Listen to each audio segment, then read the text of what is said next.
What's up, motherfuckers? I'm going to show us today a very interesting positional idea, positional pawn sacrifice of Max Warmerdam, who made him to advance to the next round in the World Cup.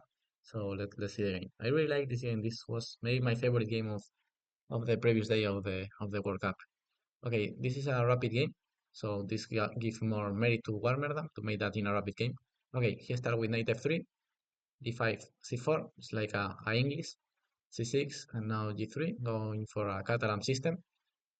D takes c4.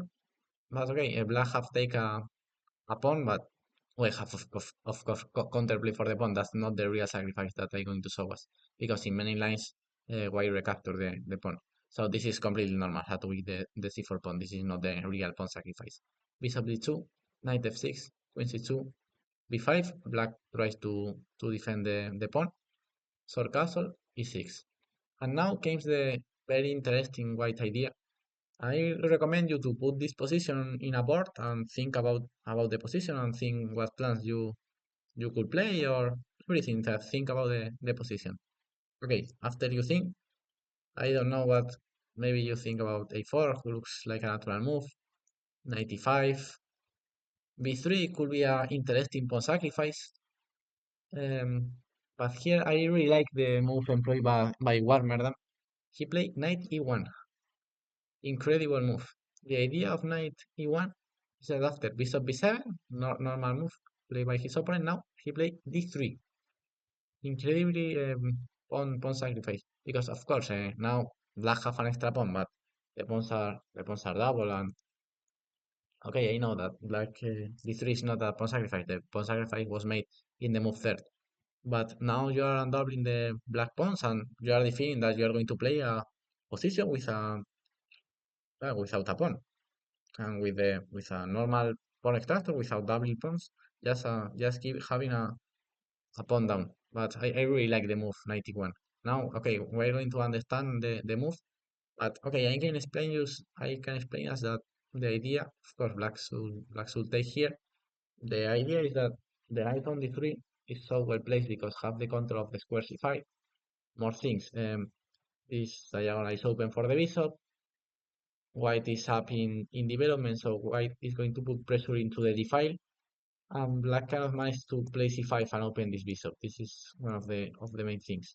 The white control of the over the c5 square, this open bishop, and the open d file. They are maybe the three main reasons of why white is better in this position: the c5 square, the open file, the open diagonal, sorry, and the open d file. And because white is up in development. So this is the reasons of why Warmerdam sacrificed the pawn. But okay, let's still see how continues the game, because you are not going to win only because you sacrifice a pawn and you have counterplay. You should still playing fine. Okay, 97. Black tries to continue the development, and now better move of white was a4. Knight d5, rook d1, bishop e7, e4, knight 5, etc. You should go back to knight d2. Okay, black play knight d5 to later return to f6 to force e4 and close the bishop. Or knight d2 are other good move, followed by knight b3, still controlling c5 and bishop d2. That's okay. Warmerdam play rook d1, who is a normal move. It's not the best, but it's good. The problem is that here black have a very good response with queen c8. The problem of queen c8 is that now black is playing c5. Open this bishop, taking of course control of c5, and if black manages to play c5, black is going to be completely fine, because I told that the white advantages are this long diagonal, the control over c5, and the open d file. Now black moves his queen of the d file at the same time that he's threatening c5, just solving all his problems. So for that reason, white here should play b4, only move, stopping c5, but now black has a5.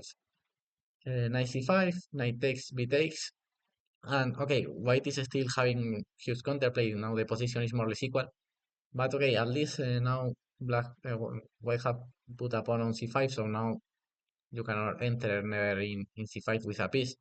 But okay, white is still having a huge counterplay, of course. But that's why rook d1 is not the best, because queen c8 is a little bit annoying. Here, a4 was stronger. But okay, rook d1. And here his opponent doesn't understand that queen d8 was the best, and he just developed normal the pieces with bishop d6. And now Warmerdam started to play all the good moves, putting a huge pressure into the black position. Now the white position is better here. Now a4, very good move, putting pressure there. a6, trying to maintain the pawn structure. And now queen d2. The idea is go to b3 and still having the control of c5. If black manages to break with c5, black is going to be fine. So all the time the fight is going to be for the control of the c5 square. Short castle, knight b3. Knight d5 for provoking e4, and now knight b4, trading pieces. Looks normal for black. Knight takes b4, bishop b4, and bishop d2. Very good move. The idea of black of white is trade the dark square bishop and take all the control of the dark squares and enter in d6, c5, b6 with the rooks and with the knight, especially with a rook on d6. And here his opponent made a huge positional mistake. Here black should play bishop e7, just maintaining bishops and still having the control over d6. It's so important to control the square d6. A part of d5 too, but still having the control of these two squares is so important. That's why bishop e7 was the best. Then bishop f4. Here black can play, for example, rook e8, and now white can double rooks, for example, in the d5 with rook d3 or queen d2, queen c3, something like that. And if queen a8, here knight a5, a strong move, attacking the bishop because again, if he doesn't play that, black is playing c5 again. So we should play knight a5, avoiding the move c5, knight f6, and just rook c1. And white is completely fine here, of course. So bishop d2, very bad move, giving white the full control of the dark squares. Queen d2. Now let's see that black cannot defend these two squares and they enter in these two squares. So huge advantage for white here. Knight e5, queen c3, queen c7, and knight c5. And let's see, this is a monster knight completely blocking this bishop. Again, now if black could, he can play c5 and sacrifice the pawn, but no, we say no, your bishop is going to still be trapped on b7. Now, for example, if bishop c8, here important move a5, fixing the black pawns, and now the plan is f4 and b4, and white is close to be winning. Rook a b8, f4, good move, placing more pawns in dark squares and ejecting the knight. Knight c4. And here, okay, knight d4 was stronger, just taking the exchange. One of the problem of Warmerdam is this game, he was playing perfectly until here, but he doesn't use the moments of just take the game. Because, okay, he is still playing more positionally, more keeping the advantage and keeping the position, but he have this moment and other later that he should just go for the concrete moves and take the material.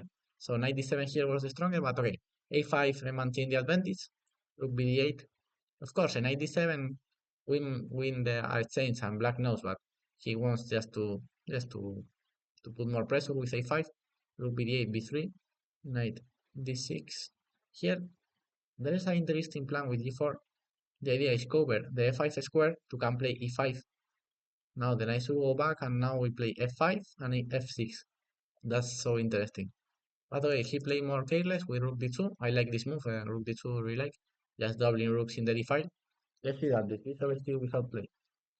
Just for the extra pawn who black has on c6. Great pawn, this pawn c6, who is just closing your bishop. Bishop c8, rook 81, knight b7. And here comes the only Max Warmerdam mistake in the game. He, like I told when he played a5, he's still trying to play more positionally and without take any risk. And sometimes to win, especially to win against a grandmaster, you should play risks. So you should take risks because it's difficult to win a game without taking zero risk is so difficult. So for that reason, here he should just play knight a6, just taking the pawn. And entering this position, black has two rooks for the queen, but this pawn is going to promote early. The queen is taking here, and yes, well, white is just winning.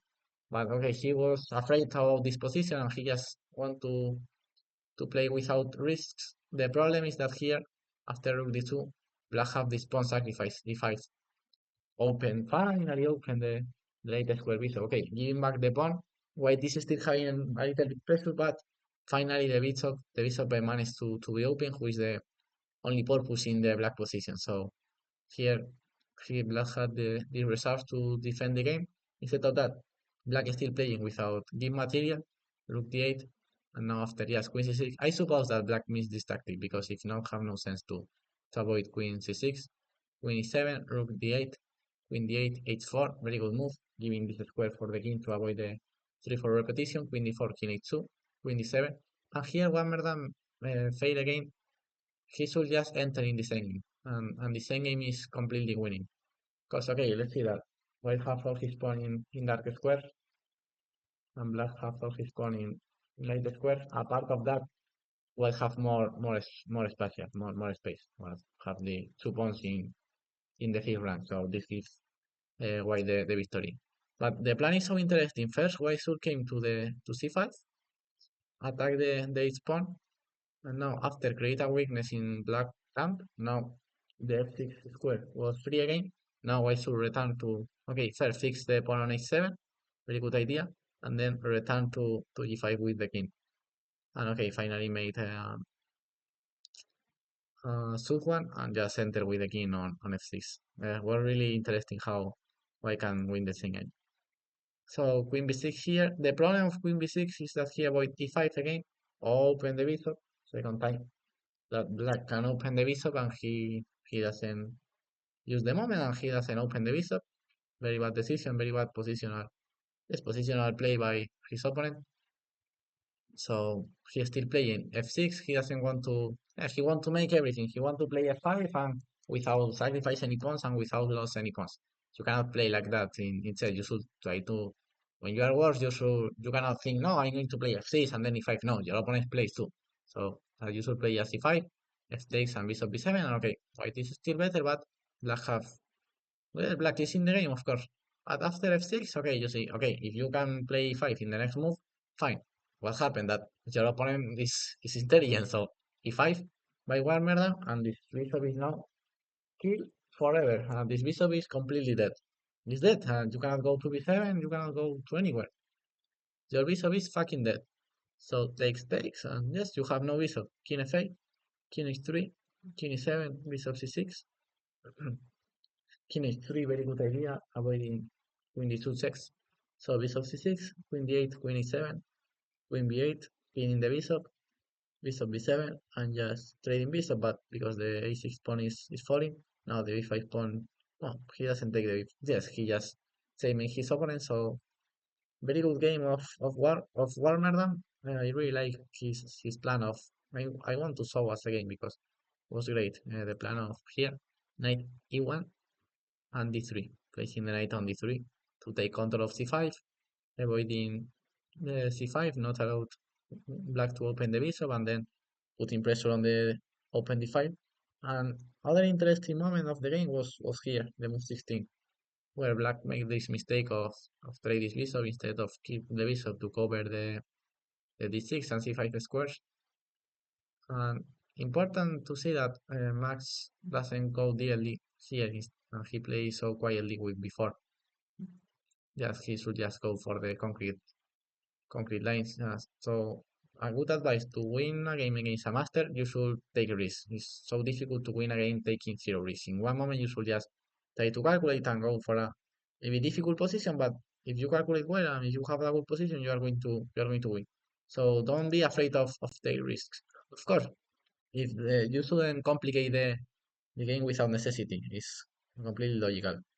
But there are in some moment you should take a small risk at least. You cannot make the game without making nothing. But okay, this game he won, but because his opponent doesn't. Yeah, and when you are defending the same, you cannot defend always making normal moves. You in some moment you should make something special to just to fucking open your pieces. You cannot defend without make nothing, no? You should just defend active and try to hold, but open your pieces. You cannot play with this fucking bishop on c8. But okay, very good game of Warmerdam. He advanced to the next round of the World Cup, so let's see how if he wins the tournament. Bye bye, motherfuckers.